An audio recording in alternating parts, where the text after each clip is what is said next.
ಅಪೇಕ್ಷೆ ಈ ದೇಶದಲ್ಲಿ ಹಿಂದೂ ಮುಸ್ಲಿಂ ಕ್ರಿಶ್ಚಿಯನ್ ಒಂದೇ ತಾಯಿಯ ಮಕ್ಕಳಂತೆ ಬಾಳ್ಬೇಕು ಅಂತ ಹೇಳುವಂತ ಅಪೇಕ್ಷೆ ಅವ್ರಿಗಿತ್ತು.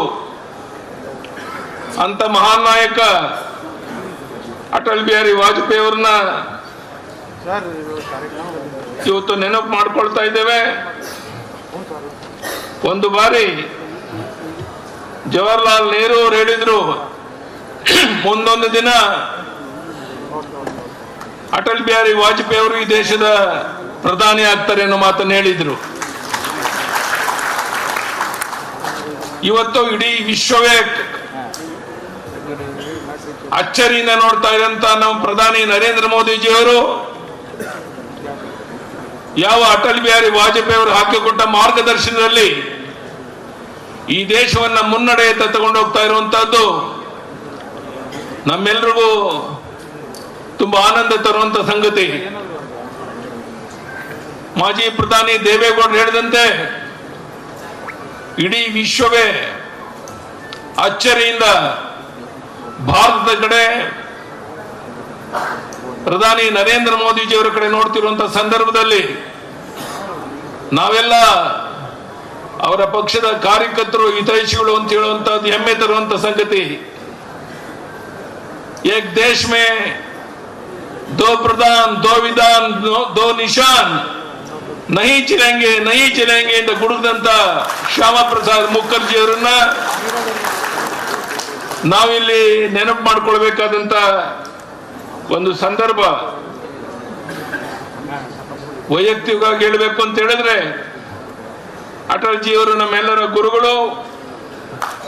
ವಾಜಪೇಯಿ ಅವರ ಸೈದ್ಧಾಂತಿಕ ನಿಷ್ಠೆ, ಪ್ರಾಮಾಣಿಕತೆ, ಕಾರ್ಯವೈಖರಿಗಳು ಆದರ್ಶಪ್ರಾಯ ಮಾತ್ರವಲ್ಲ, ಅವರ ದೈನಂದಿನ ನಡೆ ನುಡಿ, ಅವರ ಒಡನಾಟ, ಮಾರ್ಗದರ್ಶನಗಳು, ಅವರ ಪ್ರೀತಿ, ಆತ್ಮೀಯತೆ ಕೂಡ ವೈಯಕ್ತಿಕವಾಗಿ ನನ್ನ ಮೇಲೆ, ನಿಮ್ಮೆಲ್ಲರ ಮೇಲೆ ಬೀರಿದೆ. ಅವರೊಂದಿಗೆ ನಮ್ಮ ಒಡನಾಟದ ನೆನಪುಗಳು ನಾವೆಂದಿಗೂ ಮರೆಯಕ್ಕೆ ಸಾಧ್ಯ ಇಲ್ಲ. ಅಂತ ಮಹಾನ್ ನಾಯಕನನ್ನ ನೆನಪು ಮಾಡಿಕೊಳ್ಳುವಂತ ಸಂದರ್ಭದಲ್ಲಿ ನಮ್ಮ ಮಾಜಿ ಪ್ರಧಾನಿ ದೇವೇಗೌಡರು ಏನ್ ನಮ್ಮೆಲ್ಲರಿಗೂ ಮಾರ್ಗದರ್ಶನ ಮಾಡ್ತಾ ಇದ್ದಾರೆ.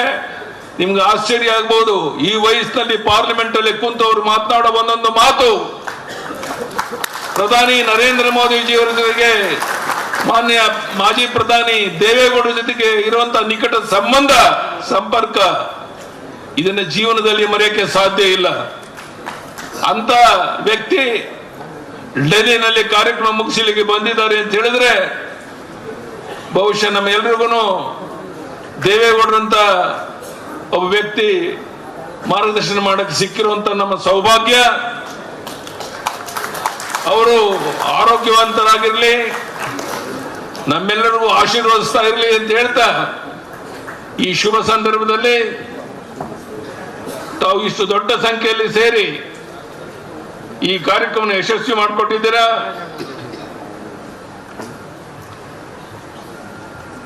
ಅಟಲ್ ಜಿ ಅವರ ಪ್ರಾರಂಭ, ಜವಾಹರ್ಲಾಲ್ ನೆಹರು ಅವರ ಯುಗ, ಮಾಹಿತಿ ತಂತ್ರಜ್ಞಾನ, ದೂರ ಸಂಪರ್ಕ ಮತ್ತು ಸಂವಹನ ಜಗತ್ತಿನಲ್ಲಿ ಒಂದು ದೊಡ್ಡ ಜಿಗಿತವನ್ನು ಕಂಡಿತ್ತು. ಈಗಾಗಲೇ ಸಂತೋಷ್ ಜಿ ಅವರು ಹೇಳಿದಂತೆ ಇಂದಿಗೂ ಜನರು ಸುವರ್ಣ ಚತುರ್ಭುಜ ಯೋಜನೆ ನೆನೆಸ್ಕೊಳ್ತಾ ಇದ್ದಾರೆ. ಮೇ 11, 1998 ಪ್ರೊಕ್ರಾನ್ ಪರೀಕ್ಷೆ ನಡೆಸಿತ್ತು. ಅಟಲ್ ಜಿ ಅವರ ರಾಜಕೀಯ ಉದ್ದಕ್ಕೂ ಅವರ ಸಂಸದೀಯ ಪ್ರತಿಭೆ ಕಾಣುತ್ತೆ. ಡಾಕ್ಟರ್ ಶ್ಯಾಮಾ ಪ್ರಸಾದ್ ಮುಖರ್ಜಿ ಅವರ ವಿಚಾರದಲ್ಲಿ ಪ್ರಭಾವಿತರಾಗಿ 1977ರಲ್ಲಿ ಚುನಾವಣೆ ಸಂದರ್ಭದಲ್ಲಿ ಜನಸಂಘವನ್ನ ಜನತಾ ಪಕ್ಷದೊಂದಿಗೆ ವಿಲೀನಗೊಳಿಸಿ ಅದಕ್ಕೆ ಒಪ್ಪಿಗೆಯನ್ನು ಕೊಟ್ಟರು ಅಟಲ್ ಬಿಹಾರಿ ವಾಜಪೇಯಿ. ಅಂತ ಮಹಾನ್ ವ್ಯಕ್ತಿಯನ್ನ ನೆನಪು ಮಾಡಿಕೊಳ್ಳುವಂತ, ಅವರ ವಿಚಾರವನ್ನ ಸ್ಮರಣೆ ಮಾಡುವಂತ ಒಂದು ಸಂದರ್ಭದಲ್ಲಿ ನಾವು ಸೇರಿದ್ದೇವೆ. ನಾನು ಇಷ್ಟೇ ನಿಮ್ಗೆ ಹೇಳಕ್ಕೆ ಇಚ್ಛೆ ಪಡುವಂತಹದ್ದು, ಮಾನ್ಯ ಮಾಜಿ ಪ್ರಧಾನಿ ದೇವೇಗೌಡರ ಮಾರ್ಗದರ್ಶನ, ಹಾಲಿ ಪ್ರಧಾನಿ ನರೇಂದ್ರ ಮೋದಿ ಅವರು ಇಡೀ ಜಗತ್ತೇ ಮೆಚ್ಚಿರುವಂತಹ ಮಹಾನ್ ನಾಯಕರ ನೇತೃತ್ವ, ಇಡೀ ವಿಶ್ವವೇ ಅಚ್ಚರಿಯಿಂದ ಭಾರತದ ಕಡೆ ನೋಡ್ತಾ ಇದೆ. ಬರುವಂತ ದಿವಸಗಳಲ್ಲಿ ಇಡೀ ವಿಶ್ವವೇ ಮೆಚ್ಚೋ ರೀತಿಯಲ್ಲಿ ಭಾರತವನ್ನ ಮುನ್ನಡೆಯತ್ತ ತಗೊಂಡೋಗ್ಬೇಕಾಗಿದೆ. ನಮ್ಮ ಮಾಜಿ ಪ್ರಧಾನಿ ದೇವೇಗೌಡರು ಹೇಳಿದಂತೆ ಈ ರೈತ ನೆಮ್ಮದಿಯಿಂದ ಇರಬೇಕು ಅಂತ ನೀರಾವರಿ ಯೋಜನೆಗೆ ಆದ್ಯತೆ ಸಿಗಬೇಕು. ಆ ಕೆಲಸ ಆಗ್ತಾ ಇದೆ, ಇನ್ನು ಹೆಚ್ಚು ಆದಿ ನಮ್ಮೆಲ್ಲ ರೈತರು ನೆಮ್ಮದಿಯಿಂದ ಗೌರವದಿಂದ ಸ್ವಾಭಿಮಾನದಿಂದ ಬಾಳಿ ಬದುಕುವಂತ ಒಳ್ಳೆ ಕಾಲ ಬರಲಿ ಅಂತ ದೇವರಲ್ಲಿ ಪ್ರಾರ್ಥನೆ ಮಾಡಿ, ಇಂಥ ಅಪರೂಪದ ವಿಶೇಷವಾದ ಒಂದು ಕಾರ್ಯಕ್ರಮದಲ್ಲಿ 4 ಮಾತನಾಡಕ್ಕೆ ಅವಕಾಶ ಮಾಡಿಕೊಟ್ಟಂತ ವ್ಯವಸ್ಥಾಪಕರಿಗೆ ವಂದಿಸಿ ಮತ್ತೊಮ್ಮೆ ನಮ್ಮ ಅಶ್ವಥ್ ನಾರಾಯಣ ಅವರು ವಿಶೇಷವಾದ ಪ್ರಯತ್ನ ಮಾಡಿ ಈ ಕಾರ್ಯಕ್ರಮವನ್ನು ಯಶಸ್ವಿ ಮಾಡೋಕ್ಕೆ ಪ್ರಾಮಾಣಿಕ ಪ್ರಯತ್ನ ಮಾಡಿ ಇದನ್ನು ಯಶಸ್ವಿ ಮಾಡಿದ್ದಾರೆ. ಅವ್ರಿಗೆ ಮತ್ತೊಮ್ಮೆ ಅಭಿನಂದನೆಯನ್ನು ಸಲ್ಲಿಸಿ ನಾನು ಮಾತನ್ನು ಮುಗಿಸ್ತೇನೆ. ಧನ್ಯವಾದಗಳು, ನಮಸ್ಕಾರ. ಭಾರತ್ ಮಾತಾ ಕಿ, ಅಟಲ್ ಬಿಹಾರಿ ವಾಜಪೇಯಿ ಜಿ ಕಿ, ಪ್ರಧಾನಿ ನರೇಂದ್ರ ಮೋದಿ ಜಿ ಅವರಿಗೆ ಅಪೇಕ್ಷೆ. ಈ ದೇಶದಲ್ಲಿ ಹಿಂದೂ ಮುಸ್ಲಿಂ ಕ್ರಿಶ್ಚಿಯನ್ ಒಂದೇ ತಾಯಿಯ ಮಕ್ಕಳಂತೆ ಬಾಳ್ಬೇಕು ಅಂತ ಹೇಳುವಂತ ಅಪೇಕ್ಷೆ ಅವ್ರಿಗಿತ್ತು. ಅಂತ ಮಹಾನ್ ನಾಯಕ ಅಟಲ್ ಬಿಹಾರಿ ವಾಜಪೇಯಿ ಅವ್ರನ್ನ ಇವತ್ತು ನೆನಪು ಮಾಡ್ಕೊಳ್ತಾ ಇದ್ದೇವೆ. ಒಂದು ಬಾರಿ ಜವಾಹರ್ಲಾಲ್ ನೆಹರು ಅವರು ಹೇಳಿದ್ರು, ಮುಂದೊಂದು ದಿನ ಅಟಲ್ ಬಿಹಾರಿ ವಾಜಪೇಯಿ ಅವರು ಈ ದೇಶದ ಪ್ರಧಾನಿ ಆಗ್ತಾರೆ ಅನ್ನೋ ಮಾತನ್ನು ಹೇಳಿದ್ರು.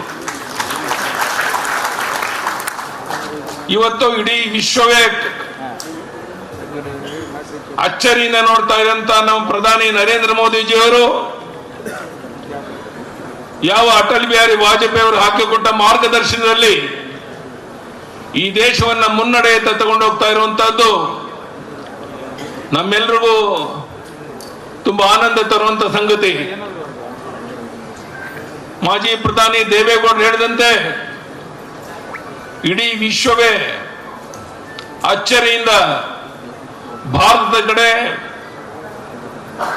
ಪ್ರಧಾನಿ ನರೇಂದ್ರ ಮೋದಿಜಿಯವರ ಕಡೆ ನೋಡ್ತಿರುವಂತಹ ಸಂದರ್ಭದಲ್ಲಿ ನಾವೆಲ್ಲ ಅವರ ಪಕ್ಷದ ಕಾರ್ಯಕರ್ತರು ಹಿತೈಷಿಗಳು ಅಂತ ಹೇಳುವಂತಹದ್ದು ಹೆಮ್ಮೆ ತರುವಂತ ಸಂಗತಿ.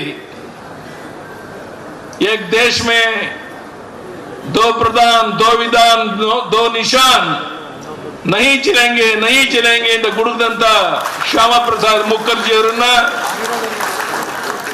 ನಾವಿಲ್ಲಿ ನೆನಪು ಮಾಡ್ಕೊಳ್ಬೇಕಾದಂತ ಒಂದು ಸಂದರ್ಭ. ವೈಯಕ್ತಿಕವಾಗಿ ಹೇಳಬೇಕು ಅಂತ ಹೇಳಿದ್ರೆ ಅಟಲ್ಜಿ ಅವರು ನಮ್ಮೆಲ್ಲರ ಗುರುಗಳು. ವಾಜಪೇಯಿ ಅವರ ಸೈದ್ಧಾಂತಿಕ ನಿಷ್ಠೆ, ಪ್ರಾಮಾಣಿಕತೆ, ಕಾರ್ಯವೈಖರಿಗಳು ಆದರ್ಶಪ್ರಾಯ ಮಾತ್ರವಲ್ಲ, ಅವರ ದೈನಂದಿನ ನಡೆ ನುಡಿ, ಅವರ ಒಡನಾಟ, ಮಾರ್ಗದರ್ಶನಗಳು, ಅವರ ಪ್ರೀತಿ, ಆತ್ಮೀಯತೆ ಕೂಡ ವೈಯಕ್ತಿಕವಾಗಿ ನನ್ನ ಮೇಲೆ ನಿಮ್ಮೆಲ್ಲರ ಮೇಲೆ ಬೀರಿದೆ. ಅವರೊಂದಿಗೆ ನಮ್ಮ ಒಡನಾಟದ ನೆನಪುಗಳು ನಾವೆಂದಿಗೂ ಮರೆಯಕ್ಕೆ ಸಾಧ್ಯ ಇಲ್ಲ. ಅಂತ ಮಹಾನ್ ನಾಯಕನನ್ನ ನೆನಪು ಮಾಡಿಕೊಳ್ಳುವಂತ ಸಂದರ್ಭದಲ್ಲಿ ನಮ್ಮ ಮಾಜಿ ಪ್ರಧಾನಿ ದೇವೇಗೌಡರು ಏನ್ ನಮ್ಮೆಲ್ಲರಿಗೂ ಮಾರ್ಗದರ್ಶನ ಮಾಡ್ತಾ ಇದ್ದಾರೆ. ನಿಮ್ಗೆ ಆಶ್ಚರ್ಯ ಆಗ್ಬಹುದು, ಈ ವಯಸ್ಸಿನಲ್ಲಿ ಪಾರ್ಲಿಮೆಂಟ್ ಅಲ್ಲಿ ಕುಂತು ಅವರು ಮಾತನಾಡೋ ಒಂದೊಂದು ಮಾತು ಪ್ರಧಾನಿ ನರೇಂದ್ರ ಮೋದಿಜಿ ಅವರ ಜೊತೆಗೆ ಮಾನ್ಯ ಮಾಜಿ ಪ್ರಧಾನಿ ದೇವೇಗೌಡರ ಜೊತೆಗೆ ಇರುವಂತಹ ನಿಕಟ ಸಂಬಂಧ, ಸಂಪರ್ಕ, ಇದನ್ನ ಜೀವನದಲ್ಲಿ ಮರೆಯಕ್ಕೆ ಸಾಧ್ಯ ಇಲ್ಲ. ಅಂತ ವ್ಯಕ್ತಿ ಡೆಲ್ಲಿನಲ್ಲಿ ಕಾರ್ಯಕ್ರಮ ಮುಗಿಸಲಿಕ್ಕೆ ಬಂದಿದ್ದಾರೆ ಅಂತ ಹೇಳಿದ್ರೆ ಬಹುಶಃ ನಮ್ಮೆಲ್ರಿಗೂ ದೇವೇಗೌಡರಂತ ಒಬ್ಬ ವ್ಯಕ್ತಿ ಮಾರ್ಗದರ್ಶನ ಮಾಡಕ್ಕೆ ಸಿಕ್ಕಿರುವಂತ ನಮ್ಮ ಸೌಭಾಗ್ಯ. ಅವರು ಆರೋಗ್ಯವಂತರಾಗಿರ್ಲಿ, ನಮ್ಮೆಲ್ಲರಿಗೂ ಆಶೀರ್ವದಿಸ್ತಾ ಇರಲಿ ಅಂತ ಹೇಳ್ತಾ ಈ ಶುಭ ಸಂದರ್ಭದಲ್ಲಿ ತಾವು ಇಷ್ಟು ದೊಡ್ಡ ಸಂಖ್ಯೆಯಲ್ಲಿ ಸೇರಿ ಈ ಕಾರ್ಯಕ್ರಮವನ್ನು ಯಶಸ್ವಿ ಮಾಡಿಕೊಟ್ಟಿದ್ದೀರಾ.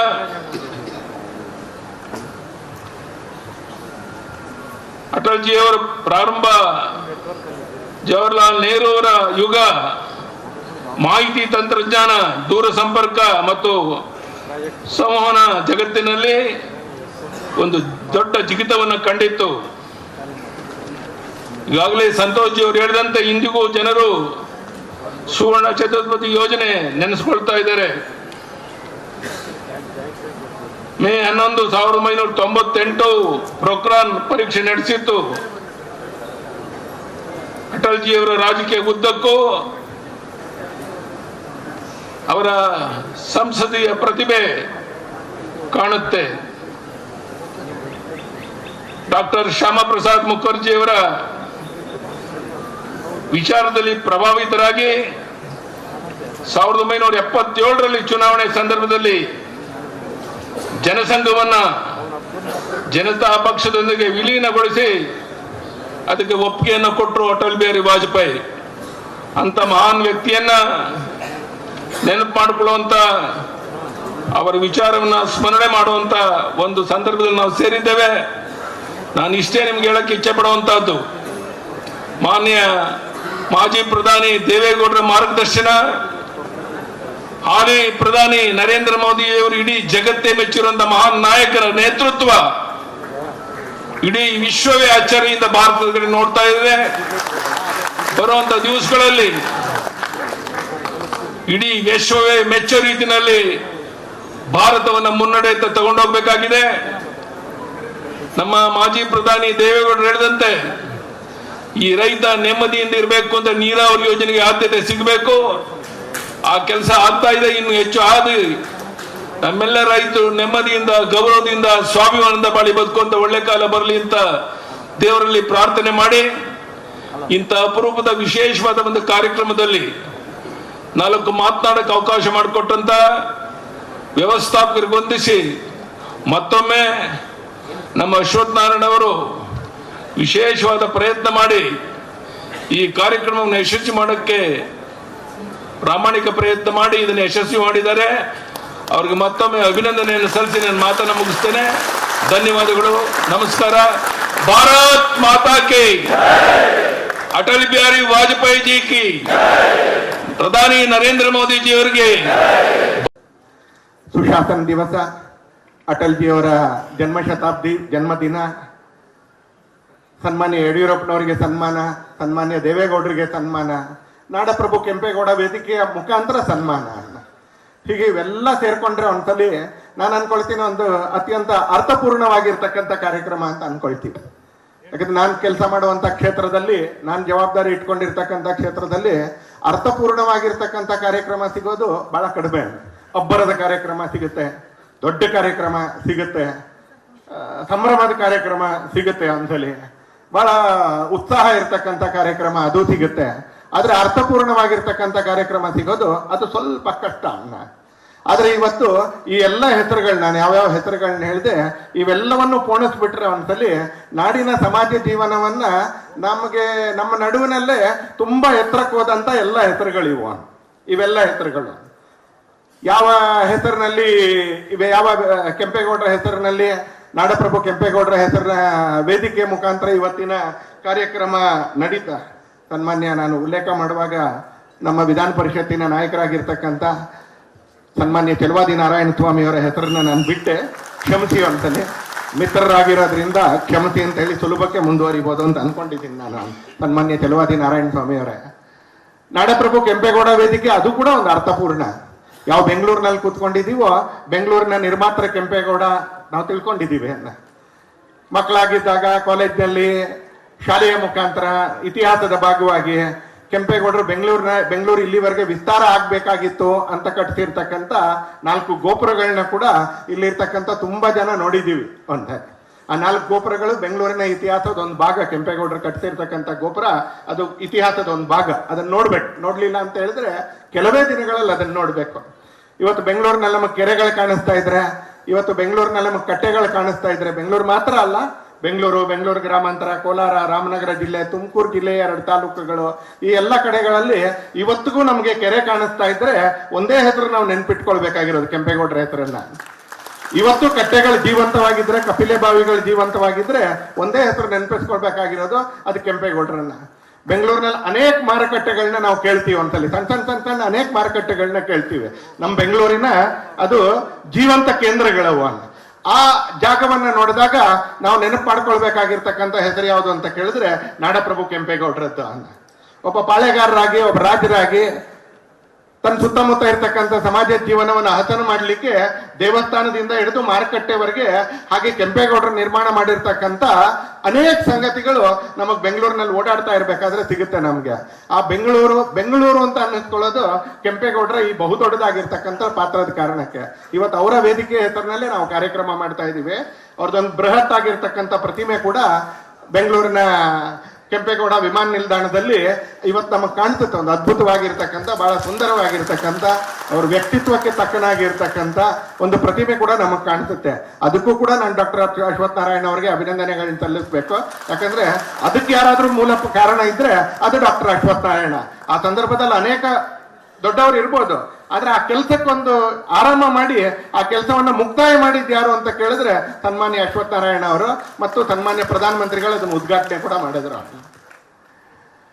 ಇವತ್ತು ನಾಡಪ್ರಭು ಕೆಂಪೇಗೌಡರ ವೇದಿಕೆಯ ಮುಖಾಂತರ ಅಟಲ್ ಜಿಯವರ ಜನ್ಮ ಶತಾಬ್ದಿಯ ಸಂದರ್ಭದಲ್ಲಿ ಸನ್ಮಾನ್ಯ ದೇವೇಗೌಡರಿಗೆ ಇವತ್ತು ಸನ್ಮಾನನೂ ನಡೀಲಿಕ್ಕಿದೆ ಅನ್ಸುತ್ತೆ. ಅವ್ರು ಶಾಸಕರಾಗಿ, ಸಂಸದರಾಗಿ, ರಾಜ್ಯಸಭಾ ಸದಸ್ಯರಾಗಿ, ಮುಖ್ಯಮಂತ್ರಿಯಾಗಿ, ಪ್ರಧಾನಮಂತ್ರಿಗಳಾಗಿ ಅವ್ರು ನಡೆಸಿರ್ತಕ್ಕಂಥ ಕೆಲಸ, ಪ್ರಧಾನಮಂತ್ರಿಗಳಾಗಿ ಅವ್ರು ಕೆಲಸ ಮಾಡಿದ್ದಾರೆ ಅಂತ ನಮಗ್ ಗೊತ್ತು, ಜವಾಬ್ದಾರಿ ನಿರ್ವಹಿಸಿದ್ದಾರೆ ಅಂತ ನಮಗ್ ಗೊತ್ತು, ಅಧಿಕಾರ ನಿರ್ವಹಿಸಿದ್ದಾರೆ ಅಂತ ಗೊತ್ತು. ಆದ್ರೆ ಬೆಂಗಳೂರಿಗೆ ಡೆಲ್ಲಿ ಸ್ವಲ್ಪ ದೂರದಲ್ಲಿ ಇರೋದ್ರಿಂದಾಗಿ ಡೆಲ್ಲಿಯಲ್ಲಿ ಏನ್ ಮಾಡಿದ್ರು ಅಂತ ನೆನಪು ಮಾಡ್ಕೊಳ್ಳಿ ಅಂತ ಹೇಳಿದ್ರೆ ಬಹುಶಃ ಅವ್ರದೇ ಪಕ್ಷದ ಕಾರ್ಯಕರ್ತರಿಗೂ ಕೂಡ ಸ್ವಲ್ಪ ಕಷ್ಟ ಆಗುತ್ತೆ ಅಂತಲ್ಲ. ನಾನೊಂದು ಬರೇ 3-4 ಸಂಗತಿಗಳು ನನಗೆ ಗೊತ್ತಿರೋದನ್ನ ಹೇಳ್ತೀನಿ. ನನ್ನ ಪಕ್ಷದ ಜವಾಬ್ದಾರಿ ಕಾರಣಕ್ಕೆ ನನಗೆ ಗೊತ್ತಿರೋದನ್ನ ಹೇಳ್ತೀನಿ. ಅವ್ರು ಬರುವಾಗ, ಪ್ರಧಾನಮಂತ್ರಿ ಆಗುವಾಗ ಕಾಶ್ಮೀರದಲ್ಲಿ ಸುಮಾರು 7-8 ವರ್ಷಗಳಿಂದ ಚುನಾವಣೆ ನಡೆದಿರಲಿಲ್ಲ. ಇವ್ರ ಹತ್ರ ಇದ್ದಂತ ಬಹಳ ಕಡಿಮೆ ಅಧಿಕಾರದ ದಿನಗಳಲ್ಲಿ 11-12 ತಿಂಗಳ ಅವಧಿಯಲ್ಲಿ ಕಾಶ್ಮೀರದಲ್ಲಿ ಚುನಾವಣೆ ಮಾಡಿ ಸಹಿ ಅನ್ನಿಸ್ಕೋತಾರೆ ಅಂತಲೇ. ಯಾಕಂದ್ರೆ ಆಗ ಕಾಶ್ಮೀರದಲ್ಲಿ ಚುನಾವಣೆ ಮಾಡೋದು ಬಹಳ ಸುಲಭ ಇರಲಿಲ್ಲ. ಇವ್ರಿಗಿಂತ ತುಂಬಾ ಜಾಸ್ತಿ ಬಹುಮತ ಇರ್ತಕ್ಕಂಥವ್ರು ಮಾಡೋ ಧೈರ್ಯನೇ ತಗೊಂಡಿರ್ಲಿಲ್ಲ ಅಂತಲೇ. ಅಂತ ಕಾಲದಲ್ಲಿ ದೇವೇಗೌಡರು ಜಮ್ಮು ಕಾಶ್ಮೀರದ ಚುನಾವಣೆಯನ್ನ ಮಾಡಿ ತಾನೇನು ಅನ್ನೋದನ್ನ ತೋರಿಸ್ಕೊಡ್ತಾರ ಅಂತ. ದೂರದ ಜೂರಿಚ್ನಲ್ಲಿ ಆ ಕಾಲದಲ್ಲಿ ಅವರು ಪ್ರಧಾನಮಂತ್ರಿ ಆದಂತ ಕಾಲದಲ್ಲಿ ನಮ್ಮ ಪೂರ್ವೋತ್ತರ ರಾಜ್ಯಗಳೇನಿದೆ ತುಂಬಾ ಭಯೋತ್ಪಾದನೆಯಿಂದ ಸಂಕಷ್ಟದಲ್ಲಿ ಇದ್ದಂತ ದಿನಗಳು. ಆಮೇಲೆ ಅಟಲ್ ಜಿ ಕಾಲದಲ್ಲಿ, ನರೇಂದ್ರ ಮೋದಿ ಅವರ ಕಾಲದಲ್ಲಿ ಈಗ ಹೆಚ್ಚು ಕಡಿಮೆ ಮುಕ್ತಾಯ ಆಗೋಗಿದೆ. ಆಗ ಉಚ್ಚಾಯದಲ್ಲಿದ್ದಂತ ದಿನಗಳು.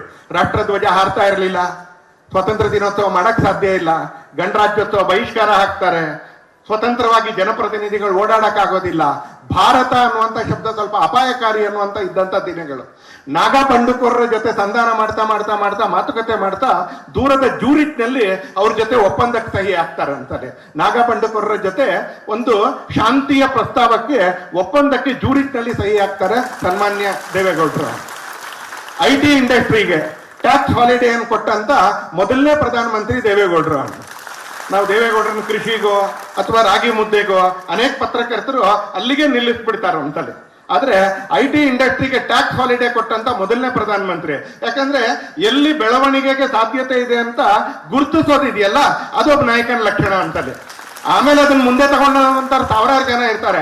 ಆದ್ರೆ ಇಲ್ಲಿ ಬೆಳವಣಿಗೆ ಅದೊಂದು ಬೀಜ ಇದೆ ಅನ್ನೋದನ್ನ ಗುರುತಿಸಬೇಕಾಗಿರ್ತಕ್ಕಂಥದ್ದು ಒಬ್ಬ ನಾಯಕನ ಲಕ್ಷಣ. ಅದನ್ನ ಗುರುತಿಸಿ ಆ ಕಾಲದಲ್ಲಿ IT ಇಂಡಸ್ಟ್ರಿಗೆ ಟ್ಯಾಕ್ಸ್ ಹಾಲಿಡೇ ಕೊಟ್ಟಂತ ಒಬ್ಬ ಧೀಮಂತ ರಾಜಕಾರಣಿ, ನಾಯಕ, ಪ್ರಧಾನಮಂತ್ರಿ ಸನ್ಮಾನ್ಯ ದೇವೇಗೌಡರು. ಇವತ್ತು ಅವರಿಗೆ ಸನ್ಮಾನ ನಡೀತಾ ಇದೆ. ನಾನು ಅನ್ಕೊಳ್ತೀನಿ ನಮ್ಮಂತ ಅನೇಕರಿಗೆ ಆ ಸನ್ಮಾನದ ಕಾರ್ಯಕ್ರಮದಲ್ಲಿ ಇರುವಂತದ್ದೇ ಒಂದು ಭಾಗ್ಯ. ಇನ್ನು ಯಡಿಯೂರಪ್ಪನವರು ತುಂಬಾ ಇತ್ತೀಚೆಗೆ ಅಂತ ಆಗಿರೋದ್ರಿಂದಾಗಿ ನಾನು ಬಹಳ ಹೇಳ್ಬೇಕು ಅಂತ ಏನಿಲ್ಲ. ಯಾಕಂದ್ರೆ ನೆನಪುಗಳು ಇಲ್ಲಿರ್ತಕ್ಕಂಥವ್ರಿಗೆ ಹಸಿರಾಗಿದೆ ಅಂತ.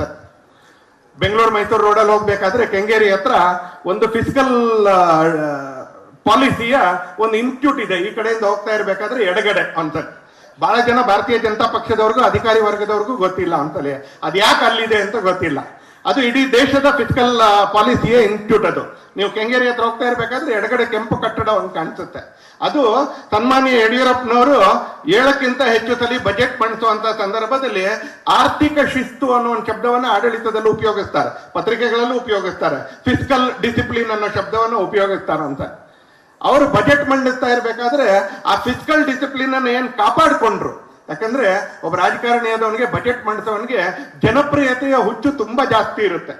ನಾನು ಅಲ್ಲಿ ದುಡ್ಡು ಕೊಟ್ಟೆ, ಇಲ್ಲಿ ದುಡ್ಡು ಕೊಟ್ಟೆ, ಅಲ್ಲಿ ದುಡ್ಡು ಕೊಟ್ಟೆ, ಇಲ್ಲಿ ದುಡ್ಡು ಕೊಟ್ಟೆ, ಕಡೆಗೆ ಎಲ್ಲಿಗೂ ದುಡ್ಡು ಕೊಡಕ್ ದುಡ್ಡೇ ಇರೋದಿಲ್ಲ, ಕೊಟ್ಟೆ ಅನ್ನೋದು ಪೇಪರ್ನಲ್ಲಿ ಮಾತ್ರ ಇರುತ್ತೆ ಅಂತ. ಅದರ ಮಧ್ಯದಲ್ಲಿ ಫಿಸಿಕಲ್ ಡಿಸಿಪ್ಲಿನ್ ಅನ್ನೋದು ಕೆಲವ್ರು ಮಾತ್ರ ಮನಸ್ಸಿನಲ್ಲಿ ಇರುತ್ತೆ, ಅದನ್ನ ಸಾಧಿಸ್ತಾರ ಅಂತಾರೆ. ಆ ತರ ಫಿಸಿಕಲ್ ಡಿಸಿಪ್ಲಿನ್ ಅನ್ನು ಸಾಧಿಸಿದವ್ರು ಸನ್ಮಾನ್ಯ ಯಡಿಯೂರಪ್ಪನವರು. ಅವ್ರು ಮಾಡಿರೋ ಇನ್ನೂ ತುಂಬಾ ಇದೆ. ಅದಕ್ಕೆ ಭಾರತೀಯ ಜನತಾ ಪಕ್ಷ ಅಲ್ಲ, ಕಾಂಗ್ರೆಸ್ನವ್ರ ಸರ್ಕಾರ ಇದ್ದಾಗ ಆ ಕಾರಣಕ್ಕೆ ಆ ಇನ್ಸ್ಟಿಟ್ಯೂಟ್ ಕರ್ನಾಟಕಕ್ಕೆ ಬರುತ್ತೆ, ಅದು ಬೆಂಗಳೂರಿನಲ್ಲಿ ಸ್ಥಾಪನೆ ಆಗುತ್ತೆ. ಅದು ಒಂದು ರೀತಿಯಲ್ಲಿ ಪಾರಿತೋಷಕ ತರ, ಯಡಿಯೂರಪ್ಪನವರ ಫಿಸ್ಕಲ್ ಡಿಸಿಪ್ಲಿನ್ ಪಾಲಿಸಿಯ ಪಾರಿತೋಷಕ ತರ ಆ ಇನ್ಸ್ಟಿಟ್ಯೂಟ್ ಸಿಗುತ್ತೆ. ಶೂನ್ಯ ಬಡ್ಡಿ ದರದಲ್ಲಿ ಸಾಲ ಇರ್ಬೋದು, ಪಂಪ್ಸೆಟ್ಗಳಿಗೆ ಉಚಿತ ವಿದ್ಯುತ್ ಇರ್ಬೋದು, ಭಾಗ್ಯಲಕ್ಷ್ಮಿ ಯೋಜನೆ ಇರ್ಬೋದು.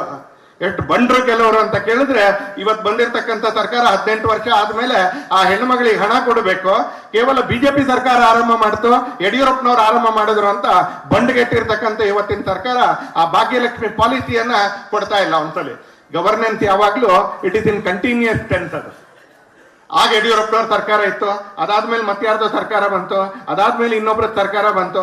ಅವ್ರು ಮಾಡಿದ್ದೇನೆ ನಾನ್ ಮುಂದುವರ್ತಲ್ಲ, ನಾನ್ ಮಾಡಿದ್ದೇನೆ ಇನ್ನೊಬ್ರು ಮುಂದುವರ್ತಲ್ಲ ಅಂತ ಹೇಳಿದ್ರೆ ರಾಜ್ಯ ನಡೆಯೋದಿಲ್ಲ ಅನ್ಸತ್ತೆ. ರಾಜ್ಯ ನಡೆಯೋದಿಲ್ಲ. Governance is always a continuous tense. ಅವ್ರು ಮಾಡಿರೋದನ್ನ ನಾವು ಮಾಡ್ಬೇಕಾಗುತ್ತೆ, ಹೊತ್ಕೊಳ್ಳೇಬೇಕಾಗುತ್ತೆ. ಕೆಲವು ಸಲ ಕೆಟ್ಟದನ್ನು ಹೊತ್ಕೊಳ್ಬೇಕಾಗುತ್ತೆ, ಒಳ್ಳೇದನ್ನಂತೂ ಮುಂದುವರಿಸಲೇಬೇಕಾಗುತ್ತೆ. ಭಾರತೀಯ ಜನತಾ ಪಕ್ಷದ ಅಥವಾ ಅಟಲ್ಜಿ ಅವ್ರ ರೀತಿ ನೋಡಿ ಒಂದ್ಸಲ ನರೇಂದ್ರ ಮೋದಿ ಅವರು ಬಂದಾಗ ಆಧಾರ್ ಕಾರ್ಡ್, ಆ ಆಧಾರ್ ಕಾರ್ಡ್ ಅನ್ನ ಬಹಳ ದೊಡ್ಡ ಪ್ರಮಾಣದಲ್ಲಿ ಕೆಟ್ಟ ರೀತಿಯಲ್ಲಿ ಅದು ನಡೀತಾ ಇತ್ತು. ಮೋದಿ ಅವರು ಬಂದಾಗ ಅದನ್ನು ಸುಧಾರಿಸಿ ಮುಂದುವರಿಸಿಕೊಂಡು ಹೋದ್ರು.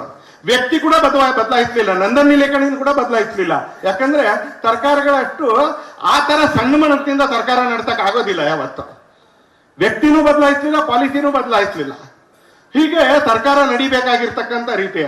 ಆದ್ರೆ ಇವತ್ತು ನಮಗ್ ಸಿಗೋದು ಅನೇಕ ಕಡೆಗಳಲ್ಲಿ ಬಂಡ್ಗೆಟ್ಟ ಸರ್ಕಾರಗಳು ಅಥವಾ ಲಜ್ಜೆಗೆಟ್ಟ ಅಧಿಕಾರಸ್ಥರು ಅನ್ಸಲಿ. ಇವತ್ತು ಆ ಭಾಗ್ಯಲಕ್ಷ್ಮಿ ಪಾಲಿಸಿನೇ ಕ್ಯಾಶ್ ಆಗ್ತಾ ಇಲ್ಲ. ಆತರ ಭಾಗ್ಯಲಕ್ಷ್ಮಿ ಯೋಜನೆಯನ್ನು ಜಾರಿಗೆ ತಗೊಂಡು ಬಂದು ಬಡ ಹೆಣ್ಣು ಮಕ್ಕಳಿಗೆ ಆಧಾರವಾಗಿ ನಿಂತ್ಕೊಂಡಿರ್ತಕ್ಕಂಥ ಒಂದು ಸರ್ಕಾರ ನಡೆಸಿದವರು ಸನ್ಮಾನ್ಯ ಯಡಿಯೂರಪ್ಪನವರು ಅಂತ. ಬಜೆಟ್ ಅಲ್ಲಿ ಕೃಷಿ ಬಜೆಟ್, ಹಸಿರು ಬಜೆಟ್ ಮೊದಲನೇ ಬಾರಿಗೆ ತಗೊಂಡು ಬಂದು ಬಜೆಟ್ ಒಳಗಡೆ ಒಂದು ಕೃಷಿ ಬಜೆಟ್ ಅನ್ನ ಮಂಡಿಸಿರ್ತಕ್ಕಂಥವ್ರು ಸನ್ಮಾನ್ಯ ಯಡಿಯೂರಪ್ಪನವರು. ರಾಜ್ಯದ ಅಭಿವೃದ್ಧಿಗೆ ಅನೇಕ ತಿರುವುಗಳನ್ನ ಕೊಟ್ಟಿರ್ತಕ್ಕಂಥವ್ರು ಸನ್ಮಾನ್ಯ ಯಡಿಯೂರಪ್ಪನವರು. ಬಹಳ ದೊಡ್ಡ ದೊಡ್ಡ ಮಾತುಗಳನ್ನ, ಬಹಳ ಬಂಡತನದ ಮಾತುಗಳನ್ನ ಇವತ್ತು ಅನೇಕ ಕಡೆಗಳಲ್ಲಿ ನಮಗೆ ಕೆಲವರ ಬಾಯಿಗಳಿಂದ ಕೇಳಕ್ಕೆ ಅಂತ ಬರ್ತಾರೆ. ಅಂತವ್ರಿಗೂ ನಿಮಗೂ ಎಲ್ರಿಗೂ ನಾನು ಹೇಳಕ್ಕೆ ಅಂತ ಬಯಸೋದು, ಕೊರಟಗೆರೆ ಅನ್ನುವಂತ ಊರಿನಲ್ಲಿ ತುಂಬಾ ಸಲ ಆಯ್ಕೆ ಆದವ್ರು ಏನೂ ಮಾಡದೇ ಇದ್ದಾಗ ಯಡಿಯೂರಪ್ಪನವ್ರ ಕಾಲದಲ್ಲಿ Koratagere main road double road ಆಯ್ತು. 40 ವರ್ಷ 50 ವರ್ಷ ಒಂದೇ ಕುಟುಂಬದವ್ರು ಆಯ್ಕೆ ಹಾಕೊಂಡು ಬರ್ತಾ ಇದ್ದಂತ ಜೇವರ್ಗಿಯಲ್ಲಿ ಬಸ್ ಸ್ಟ್ಯಾಂಡ್ ಕಟ್ಟಿಸಕ್ಕೆ ಯಡಿಯೂರಪ್ಪನವರೇ ಬರ್ಬೇಕಾಯ್ತು. ಗುಲ್ಬರ್ಗ ನಮ್ದೇ, ಗುಲ್ಬರ್ಗದ ಮುಖಾಂತರ ದೇಶವನ್ನ ಆಳ್ತೀವಿ ಅಂತ ಹೊರಟ್ಕೊಂಡಿರ್ತಕ್ಕಂಥ ಒಂದು ಕುಟುಂಬದವರು 50 ವರ್ಷದಿಂದ ಅಲ್ಲಿರ್ತಕ್ಕಂಥ ದಲಿತರನ್ನ, ಸಾಮಾನ್ಯ ಜನರನ್ನ ಶೋಷಣೆ ಮಾಡ್ತಾ ಇರ್ಬೇಕಾದ್ರೆ ಅವ್ರ ಎಲ್ಲಾ ಕಾನ್ಸ್ಟಿಟ್ಯೂನ್ಸಿಗಳಲ್ಲಿ ಮೈನ್ ರೋಡ್ ನಲ್ಲಿ ಡಬಲ್ ರೋಡ್ ಮಾಡಕ್ಕೆ ಯಡಿಯೂರಪ್ಪನವರೇ ಬರಬೇಕಾಗಿತ್ತು. ಅವ್ರ ಕೈಯಲ್ಲಿ ಬರಕಾಗಿಲ್ಲ, ಅವ್ರ ಹಣೆಯಲ್ಲಿ ಬರೀಲಿಲ್ಲ ಅಭಿವೃದ್ಧಿ. ಯಾಕಂದ್ರೆ ಅಧಿಕಾರ ಅಂದ್ರೆ ಅದು ಅಭಿವೃದ್ಧಿಗೆ ಅನ್ನೋದನ್ನೇ ಮರ್ತೋಗಿರ್ತಕ್ಕಂಥವ್ರೆ ಆಳಿದ್ದಿದ್ದು ಇವ್ರುಗಳೆಲ್ಲ ಬರೋವರೆಗೆ ಅಂತದೆ. ಆ ಎಲ್ಲ ಮಾಡಕ್ಕೆ ಯಡಿಯೂರಪ್ಪನವ್ರು ಬರಬೇಕಾಯ್ತು ಆ ಕಾಲದಲ್ಲಿ. ಇವತ್ತು ಅಂತವ್ರಿಗೆ ಸನ್ಮಾನ ನಡೀತಾ ಇದೆ ಅಂತಕ್ಕಂಥದ್ದು ಕೂಡ ನಾನು ಅನ್ಕೊಳ್ತೀನಿ ನಮ್ಮೆಲ್ರಿಗೂ ಕೂಡ ಒಂದು ಪಾಲ್ಗೊಳ್ಳಿಕ್ಕೆ ಸದವಕಾಶ ಅಂತ ಅನ್ಕೊಳ್ತೀನಿ. ಹಾಗೆ ತಿಮ್ಮೇಗೌಡರು ಬೆಂಗಳೂರು ಯೂನಿವರ್ಸಿಟಿಲಿ ಇಲ್ಲಿ ಅನೇಕ ಜನ ಅವ್ರ ವಿದ್ಯಾರ್ಥಿಗಳು ಕೂತ್ಕೊಂಡಿರ್ಬೋದು. ಹಾಗೆ ಮದನ್ ಗೋಪಾಲ್ ಅವ್ರ ಜೊತೆ ಕೆಲಸ ಮಾಡಿರ್ತಕ್ಕಂಥ ಅನೇಕ ಅಧಿಕಾರಿಗಳು ಕೂಡ ಇಲ್ಲಿ ಕೂತ್ಕೊಂಡಿರ್ಬೋದು ಅನ್ಸಲಿ. ಅವರೆಲ್ರಿಗೂ ಆ 5 ವರ್ಷ, ಆ 35 ವರ್ಷ ಅವ್ರಗಳ ಜೊತೆ ಕಳೆದಿರ್ತಕ್ಕಂಥದ್ದು ಒಂದು ಹಸಿರಾಗಿರ್ತಕ್ಕಂಥ ನೆನಪು. ಇವತ್ತು ಭಾರತ ರತ್ನ ಅಟಲ್ಜಿಯವರ ಜನ್ಮದಿನದ ದಿವಸ, ಭಾರತ ರತ್ನ ಅಟಲ್ಜಿಯವರ ಜನ್ಮ ಶತಾಬ್ದಿಯ ಆರಂಭದ ದಿನ ನಾವು ಅರ್ಥಪೂರ್ಣವಾಗಿರ್ತಕ್ಕಂಥದ್ದು ಅಂತ ಯಾಕೆ ಹೇಳಿದೆ ಅಂತ ಕೇಳಿದ್ರೆ, ಈ ಎಲ್ಲ ಕಾರಣಗಳಿಗೆ ಅರ್ಥಪೂರ್ಣವಾಗಿರ್ತಕ್ಕಂಥ ಒಂದೇ ಉದ್ದೇಶದ ಕಾರಣಕ್ಕೆ ಇರ್ತಕ್ಕಂಥ ಎಲ್ಲ ವ್ಯಕ್ತಿಗಳನ್ನ ಇವತ್ತು ನಾವು ಬ್ಯಾನರ್ನಲ್ಲೂ ಹೆಸರು ನೋಡ್ತಾ ಇದ್ದೀವಿ, ವೇದಿಕೆ ಮೇಲೆ ಕೂಡ ನೋಡ್ತಾ ಇದ್ದೀವಿ. ಹಾಗಾಗಿ ಇದು ಅರ್ಥಪೂರ್ಣವಾಗಿರ್ತಕ್ಕಂಥ ಕಾರ್ಯಕ್ರಮ ಅಂತ. ಬಂಧುಗಳೇ, ನಮ್ಮನ್ನು ನಾವು ಗಾಳಿಗೆ ಒಟ್ಕೊಂಡಾಗ ನಮ್ಗೆ ಅನೇಕ ತರದ ಭಾವನೆಗಳು ನಮಗೆ ಬರುತ್ತೆ ಅಂತ. ಕೆಲವು ಕಡೆಗಳಲ್ಲಿ ನೀವು ಗಾಳಿಗೆ ನಿಮ್ಮನ್ನು ನೀವು ಒಟ್ಕೊಂಡಾಗ ಮೂಗು ಮುಚ್ಕೊಳ್ಬೇಕಾಗತ್ತೆ, ಯಾಕಂದ್ರೆ ಅದು ದುರ್ಗಂಧ ಅಂತ. ಕೆಲವು ಕಡೆ ನಿಮ್ಮನ್ನು ಗಾಳಿಗೆ ಒಟ್ಕೊಂಡಾದಾಗ ಬಟ್ಟೆ ಗಿಟ್ಟೆ ಎಲ್ಲ ಹಿಡ್ಕೊಳ್ಬೇಕಾಗತ್ತೆ, ಯಾಕಂದ್ರೆ ರಭಸದ್ದು ಅಂತಲ್ಲಿ ಸ್ವಲ್ಪ ಹೆದರಿಕೆ ಆಗುತ್ತೆ ಅಂತಾರೆ. ಆದ್ರೆ ಕೆಲವು ಸಲ ನೀವು ಗಾಳಿಗೆ ನಿಮ್ಮನ್ನು ಒಟ್ಕೊಂಡಾಗ ಇಟ್ ಈಸ್ ಪ್ಲೀಸಿಂಗ್, ಒಂಥರ ಅದೊಂದು ತಂಗಾಳಿ ಅದು ಅಂತ. ಆ ತಂಗಾಳಿ ಹೇಗೆಂದ್ರೆ ಇನ್ನೂ ಒಂದ್ ಸ್ವಲ್ಪ ಹೊತ್ತು ಬೀಸ್ತಾ ಇರಲಪ್ಪ ಅಂತಲೇ ಹೋಗಿ ತಂಗಾಳಿಗೆ ಮುಖ ಒಟ್ಕೊಳ್ಳೋಣ, ಸ್ವಲ್ಪ ಫ್ರೆಶ್ ಆಗ್ತೀವಿ. ತಂಗಾಳಿಗೆ ತಮ್ಮನ್ನ ಅವ್ರು ಒಟ್ಕೊಳ್ಳೋಣ ಅಂತಲೇ ಸ್ವಲ್ಪ ಫ್ರೆಶ್ನೆಸ್ ಬರುತ್ತೆ ಅಂತ ಅನ್ಕೊಳ್ತೀವಿ. ಯಾರ ಹೆಸರಿನಲ್ಲಿ ನಾವು ಜನ್ಮ ಶತಾಬ್ದಿಯನ್ನು ಆಚರಿಸ್ತಾ ಇದೀವೋ, ಭಾರತದಲ್ಲಿ ಸುದೀರ್ಘ ಕಾಲ ರಾಜಕೀಯ ಕ್ಷೇತ್ರದಲ್ಲಿ ಇಡೀ ದೇಶಕ್ಕೆ ಒಂದು ತಂಗಾಳಿ ತರ ಇದ್ದಂತವ್ರು ಅಟಲ್ಜಿ. ಅಟಲ್ಜಿಯವರ ಹೆಸರು ಹೇಳಿದಾಗ ಹೇಳ್ತೇನೆ, ಅನೇಕ ರಾಜಕಾರಣಿಗಳ ಹೆಸರು ಹೇಳಿದಾಗ ಇಲ್ಲಿರ್ತಕ್ಕಂಥ ಕಾರ್ಯಕರ್ತರು ಮುಖ